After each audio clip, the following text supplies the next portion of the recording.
Hello, my name is Laura Martinez and I'll be your presenter today. The presentation is on Samsung Electronics. However, the company simply goes by the name Samsung.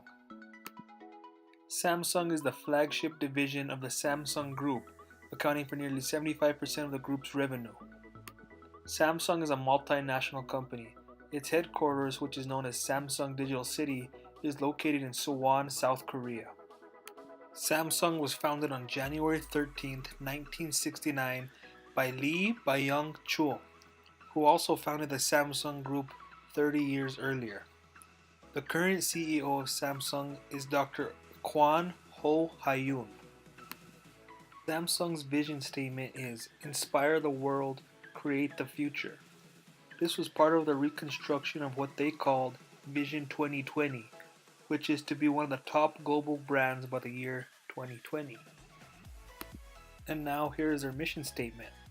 At Samsung, we follow a simple business philosophy to devote our talent and technology to creating superior products and services that contribute to a better global society. And now we're going to transition and talk about some of Samsung's products. Samsung currently produces a variety of electronics. They are the world's largest manufacturers of LCD and LED panels. Because of this, they are also the company with the largest market share in the TV market, and they produce the most televisions as well. Samsung is also a huge competitor in the mobile phone market, with their flagship mobile product being the Galaxy line of phones. They are also the world's largest memory chip maker and have been since 1993. The company also dabbles in the computer industry, where they do pretty well. Their computers are not their most well-recognized line of products, but they more than hold their own. Finally, Samsung produces appliances. The company is not really known for their appliances, but they are starting to gain traction in that market as well. Samsung's target market is young to middle-aged adults, male or female. They generally target the middle class of markets around the globe. Their products have a wide appeal range, so they don't have to zone in on just one specific market. Now let's discuss some of Samsung's basic financial position and statistics. The company came in at number 13 on Fortune's Global 500 list, having made $177.37 billion in US dollars in 2016. It has made this list for 22 straight years. The company is also ranked as the 35th most admired company by Fortune. Finally, Samsung is second in the electronics industry, only behind Apple. A SWOT analysis was done on Samsung, so let's discuss what was found. We will first take a look of the strengths of Samsung. Samsung produces very innovative products and they have a huge patent portfolio. They are constantly coming out with new technology such as their curved TVs and smartphones. Samsung has a high number of celebrity endorsements. These endorsements include Usain Bolt, Lionel Messi, LeBron James, Luke Bryan, and they also sponsor the NBA Summer League. Samsung's third strength is that they are a global leader in electronics. They currently produce the most TVs and LCD panels in the world. They are also a top smartphone producer. Samsung also produces their own products, which helps them reduce costs and be more efficient. Samsung's fifth strength is that they have quality products that are competitively priced. Samsung also has strong brand awareness and customer loyalty. They are a recognizable company and consumers tend to stick with their products. This next strength is very important. They are in consumers' evoked set for electronics. This means that when consumers are thinking about purchasing electronics, Samsung is one of the brands they think of first. Samsung's next strength is that they are a large company with the resources to continue to improve. They have plants, facilities, and money to continue to work on being the best that they can. Another important strength of Samsung is their strong customer service. The company is consistently found in lists of top companies for support. Samsung's final strength that was found is that their products are mass distributed, so they are easily acquired. Consumers don't have to look too far in order to purchase Samsung's products. Now let's look at Samsung's weaknesses that were found in the SWOT analysis. Samsung lacks their own operating system. Apple has their own, which is iOS, but Samsung's products use Google operating system. Some consumers do not like that system and wish that Samsung created their own. Their next weakness is that they have a small profit margin. Samsung lists their products at a low, reduced price in order to compete and continue to be a leader in the market. The next weakness is that Samsung is heavily dependent on consumer electronics sales in markets with little opportunity for growth. These markets include the United States and Europe, where the market is already saturated and almost completely full. Samsung's next weakness is that they are seen as second best. Apple is universally seen as being the leader in the industry for electronics, and that is something that Samsung needs to change. The final weakness is that they compete in a huge market with many competitors. Even though Samsung is an industry leader, there are many competitors nipping at their heels.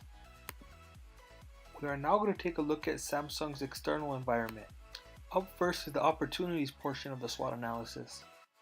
The first opportunity for Samsung is that there is a growing demand for smartphones globally.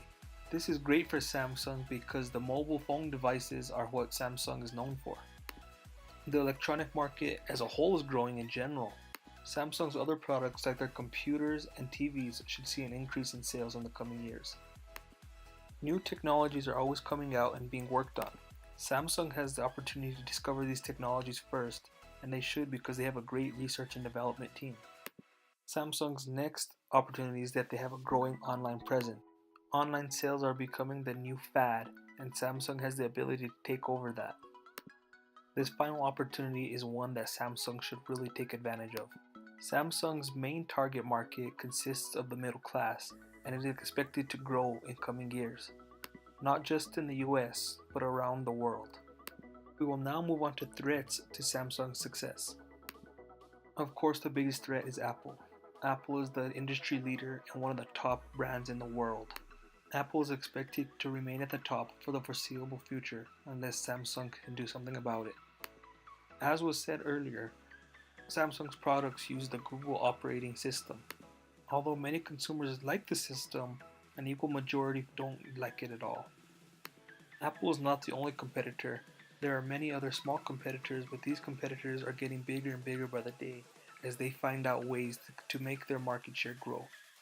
This next threat is one that is a big deal. Samsung shares the same target customers for all their competitors. This means that Samsung has the potential to lose consumers if their competitors do in fact break through in the market. The final threat to Samsung is the competition for display space in retail outlets. Consumers may be swayed to competitors' products due to these displays. The final part of this presentation will be on strategies and recommendations for Samsung. Samsung is known for their innovative products. Being able to maintain their innovativeness is vital for their success moving forward. A strategy that is recommended is to increase the amount of resources that go into the research and development team. It is recommended that Samsung increase the amount of researchers they employ by 3%, increase their research facilities to 45, which is up from 42, and put 12% of sales revenue towards the R&D team each year. This will aid Samsung greatly going forward. If Samsung is going to increase their R&D team to keep looking for and finding that next big product, they better have a strong legal team. Copyright claims, worker claims, and other issues that arise require a knowledgeable and dependable legal team. Samsung has a strong legal team as is, but with the company expected to grow and more competitors aiming at them, it is recommended that the legal team is built up even stronger to help with any potential issues. Management is a critical part of any company.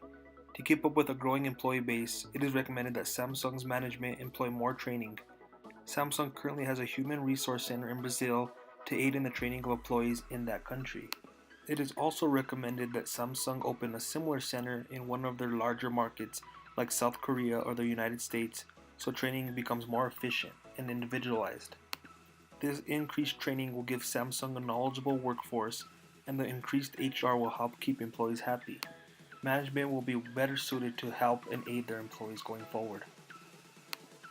Advertising and marketing is another critical component of any company, especially one in a competitive industry like electronics.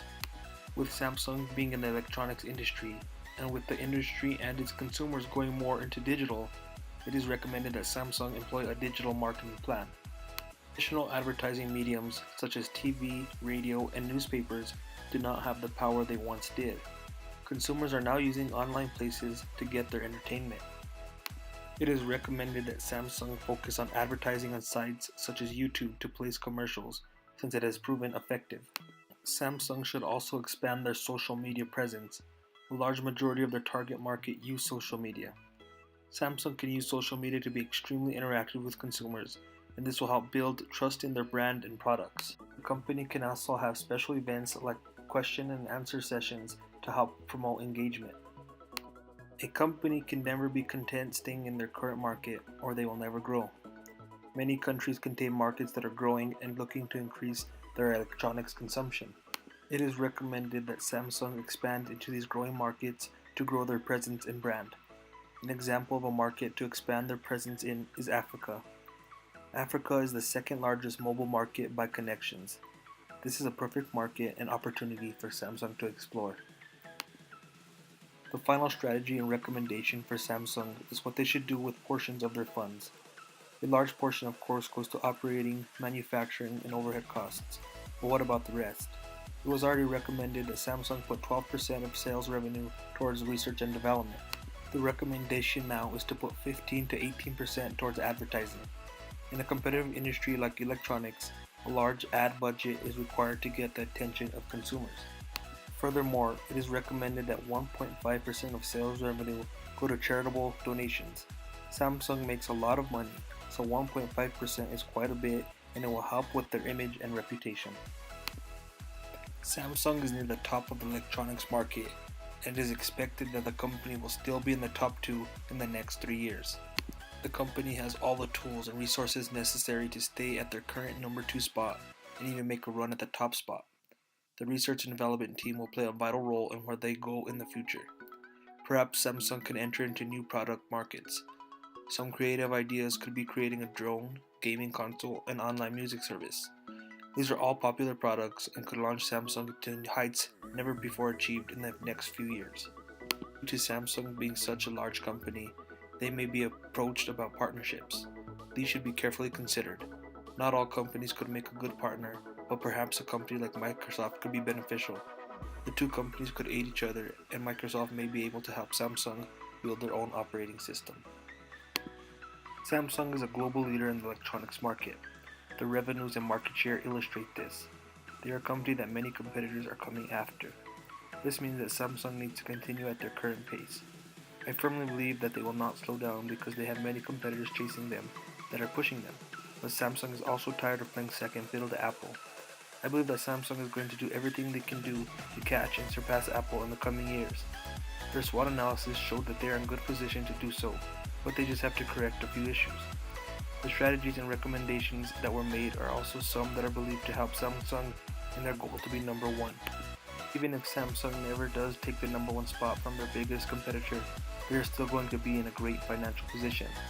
Samsung has made the global Fortune 500 list for 22 straight years. This shows just how committed the company is to what they do and meeting the goals that the company has laid out. Samsung is a well-respected company that produces innovative products that consumers love. Their innovativeness is what separates them from everyone else, and is what I believe will eventually propel them to their coveted goal of being number 1 in the electronics market. Hopefully this strategic plan is one that could potentially help them in their pursuit. Thank you, and I hope you enjoyed my presentation on Samsung Electronics.